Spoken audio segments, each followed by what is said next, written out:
जय हिंद साथियों, welcome to गेला एकेडमी। युग्म विश्वविद्यालय ने जुलाई सत्र का पीएचडी एडमिशन का नोटिफिकेशन आउट कर दिया है। अब इसमें सबसे गोल्डन अपॉर्चुनिटी आप सभी लोगों के लिए है, जो लोग ये चाहते हैं कि सर मुझे पीएचडी सेंट्रल यूनिवर्सिटी से करना है, जो लोग ये चाहते हैं सर मैं गवर्नमेंट जॉब में हूँ, इसके बावजूद भी मुझे पीएचडी करना ही करना है। कुछ बच्चे ऐसे भी हैं जो सिर्फ मास्टर डिग्री जिनके पास है, वह भी चाहते हैं सर कोई एंट्रेंस टेस्ट होगा हम दे लेंगे, लेकिन हमें पीएचडी करना है। आप सभी लोगों के लिए युग्म विश्वविद्यालय ने पीएचडी नोटिफिकेशन को आउट कर दिया है। चाहे आप जेआरएफ होल्डर हों, चाहे नेट धारी हों, और चाहे आप ओनली पीएचडी क्वालिफाई हो, चाहे आपके पास सिर्फ और सिर्फ मास्टर डिग्री हो, या आप लोग पार्ट टाइम में या वर्किंग प्रोफेशनल हो, जो गवर्नमेंट जॉब में हो या किसी भी प्रकार की अगर जॉब में हो, अगर पीएचडी करना चाहते हो तो ये नोटिफिकेशन आपके लिए बहुत इंपॉर्टेंस है। तो वीडियो को लाइक करिए, चैनल को सब्सक्राइब करिए। याद रखिए, गेला एकेडमी इंडिया का trusted PhD and research guidance channel है।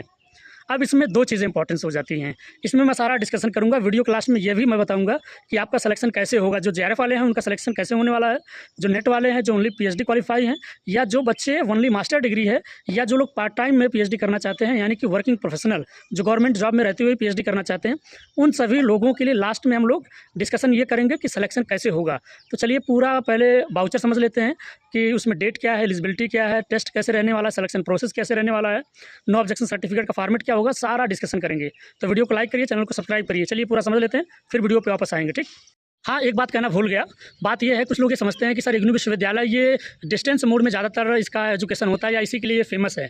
आप सभी लोगों के मन में बिल्कुल भी ये कन्फ्यूजन नहीं रहना चाहिए कि सर यहाँ से पीएचडी करेंगे तो जो दूसरे सेंट्रल यूनिवर्सिटियाँ हैं, स्टेट यूनिवर्सिटियाँ हैं, क्या उसके बराबर इसकी डिग्री का मान्यता है कि नहीं है? तो है, बिल्कुल है। आप चाहे सेंट्रल यूनिवर्सिटी युग्म से करिए, चाहे इलाहाबाद से करिए, चाहे बीएचयू से करिए, चाहे डीयू से करिए, चाहे जेएनयू से करिए, सबके बराबर इसकी डिग्री रहेगी। तो ये कन्फ्यूजन बिल्कुल मन में मत रखना। ठीक। तो आप सभी लोग देखिए, युग्म जन जन का विश्वविद्यालय important voucher admission to PhD program July 2026 है ना, research unit Indira Gandhi national open university. अब इसमें क्या क्या चीज़ें इंपॉर्टेंस है पहले तो आप ये समझ लीजिए। ठीक। इसमें पहले डेट आपके लिए बहुत इंपॉर्टेंस हो जाती है। Date of activate online application, यानी कि 10 जून से ये एप्लीकेशन स्टार्ट हो जाएगा और 1 जुलाई तक ये एप्लीकेशन आप इसका फॉर्म भर सकते हैं। सबसे अच्छी बात है कि जो लोग नौकरी पेशा में वो लोग भी फॉर्म भरिए, जो विद्यार्थी नेट जेआरएफ हैं या जिनके पास मास्टर डिग्री, सभी लोग फॉर्म भरिए। अब जनरल इन्फॉर्मेशन क्या क्या चीज़ें हैं आप लोग इसको बेहतर ढंग से देख लीजिए। एडमिशन का जो प्रोसेस है वो उसमें 4 कैटेगरी बनाई गई है। जो जेआरएफ बच्चे हैं, है ना, और दूसरी कैटेगरी में जो बच्चे नेट हैं, तीसरी कैटेगरी में जो बच्चे क्या हैं, ओनली पीएचडी क्वालिफाई हैं, और चौथी कैटेगरी जिनके पास सिर्फ मास्टर डिग्री है, वो लोग एंट्रेंस टेस्ट के थ्रू इंटरव्यू में जाएंगे। तो आप लोग ये 4 कैटेगरी देख लीजिए, आप लोग इसमें से हैं, या जिनके पास नौकरी है वो लोग भी पार्ट टाइम में इस फॉर्म को भरेंगे। ठीक। आगे चलिए, इंपॉर्टेंट चीज़ है, अगर मान लीजिए फॉर्म भरते हुए आपको जेआरएफ वाला, नेट वाला, इसके अलावा ओनली पीएचडी वाला कॉलम के अतिरिक्त कोई कॉलम नहीं मिलेगा, तो वहाँ पे एक नीचे लिखा होगा नॉट एप्लीकेबल, उसको आप सेलेक्ट करेंगे तो आपका काम हो जाएगा। सिलेक्शन प्रोसेस क्या रहने वाला है, वेटेज कैसे मिलने वाला है। जो जेआरएफ वाले बच्चे होंगे उनको 100% वेटेज मिलेगा, वो डायरेक्ट इंटरव्यू में अपीयर होंगे, और जो बच्चे नेट होंगे उनका नेट का 70% वेटेज होगा और इंटरव्यू का 30% वेटेज होगा, और जो बच्चे एंट्रेंस टेस्ट देंगे या ओनली पीएचडी वाले उनका 50-50% का वेटेज रहने वाला है। मेरिट एंड परफॉर्मेंस कैसे मिलेगा, इसमें कैटेगरी 1, कैटेगरी 2, कैटेगरी 3 और कैटेगरी 4। ठीक। अब रही बात क्या क्या सवाल पूछे जाएंगे जो एंट्रेंस टेस्ट होने वाला है, या इंटरव्यू में क्या क्या चीज़ें पूछी जाएंगी। रिसर्च मेथडोलॉजी पूछा जाएगा, जिसमें 40% इसके सवाल रहेंगे, और सब्जेक्ट डोमेन नॉलेज, मान लीजिए किसी का हिंदी है, इंग्लिश है, भूगोल है, इतिहास है, जोलॉजी है, मैथ है, तो उसका कितना 40% स्किल, मतलब बातचीत करने का बेहतर तरीका, है ना, ऐसा बात करना है, घुमाने के लिए बातचीत नहीं करनी है। जो वहाँ प्रोफेसर बैठे हैं वो हर साल बच्चों का इंटरव्यू ले रहे हैं, उनको पता चल जाता है कौन और स्मार्ट बन रहा है, कौन इंग्लिश में बात करना चाह रहा है जिसको आता ही नहीं, कौन हिंदी को इंग्लिश में कन्वर्ट कर रहा है। ये सारी चीज़ें उन्हें समझ में आ जाती हैं। डॉक्यूमेंट में आपका आधार कार्ड होना चाहिए, वोटर आईडी होना चाहिए, ड्राइविंग लाइसेंस, पासपोर्ट, और कोई गवर्नमेंट आईडी होनी चाहिए, किसी प्रकार का कोई वायलेंस आपने ना किया हो, है ना।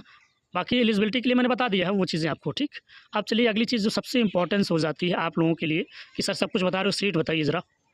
साइकोलॉजी में आपको जो सीट मिलने वाली है, टोटल 14 सीट मिलने वाली है ना। कैटेगरी वाइज आप देखते रहिएगा। एंथ्रोपोलॉजी में आपको 9 सीट मिलने वाली है, पॉलिटिकल साइंस में 8 सीट मिलने वाली है, पब्लिक एडमिनिस्ट्रेटिव में 4 सीट मिलने वाली है, बायोकेमिस्ट्री में 15 सीट, और केमिस्ट्री में आपको 7 सीट मिलने वाला है, भूगोल में आपको, ज्योग्राफी में 4 सीट, जोलॉजी में 15 सीट, लाइफ साइंस में 19 सीट, फिजिक्स में 2 सीट, स्टैटिक्स में आपको 10 सीट मिलने वाला है, मैथमेटिक्स में 10 सीट, संस्कृत में 6 सीट, हिंदी में 4 सीट, इंग्लिश में 7 सीट, कंप्यूटर साइंस में 13 सीट, एजुकेशन में 18 सीट, इसके अतिरिक्त डिस्टेंस एजुकेशन में 24 सीट आपको मिलने वाला है। इन्वायरमेंटल साइंस में आपको 10 सीट मिलने वाला है। मैंने कहा ना कि आप कैटेगरी वाइज देखते रहिएगा, अनरिजर्व का, शेड्यूल कास्ट का और शेड्यूल ट्राइब का, ओबीसी का, ईडब्ल्यूएस का, आप देखते रहिएगा। फाइन आर्ट में आपको 3 सीट मिलने वाला है और आर्ट में आपको 3 सीट मिलने वाला है। म्यूज़िक में 4 सीट मिलने वाला है। डांस में आपको 3 सीट मिलने वाला है। भाई कौन ऐसा व्यक्ति है जो नाचने गाने वाला है, ज़रा कमेंट करो।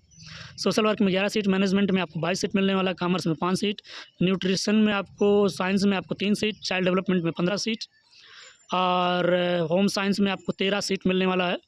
अगला देख लीजिए, ये वोकेशनल एजुकेशन में 6 सीट मिलने वाला, डेवलपमेंट स्टडीज़ में 6 सीट और आपको जेंडर एंड डेवलपमेंट स्टडीज़ में 9 सीट मिलने वाला है।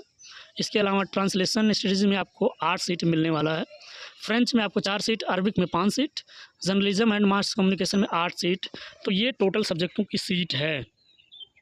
बाकी जो विद्यार्थी वर्किंग प्रोफेशनल हैं, यानी कि जो लोग गवर्नमेंट जॉब कर रहे हैं या कंट्रैक्ट बेस पे कहीं नौकरी पेशा कर रहे हैं या कहीं कंपनी में काम कर रहे हैं, लेकिन चाहते हैं सर मेरा सपना था मैं पीएचडी करूंगा ही करूंगा, वो सभी लोग इस नोटिफिकेशन नो ऑब्जेक्शन सर्टिफिकेट को बनवा लेंगे। ये फॉर्मेट मैं आप दिखा दे रहा हूँ। सभी लोग टेलीग्राम चैनल, व्हाट्सएप चैनल को ज्वाइन करके रखिएगा। ये पूरा का पूरा वाउचर मैं टेलीग्राम चैनल पे और व्हाट्सएप चैनल पे शेयर कर दूँगा।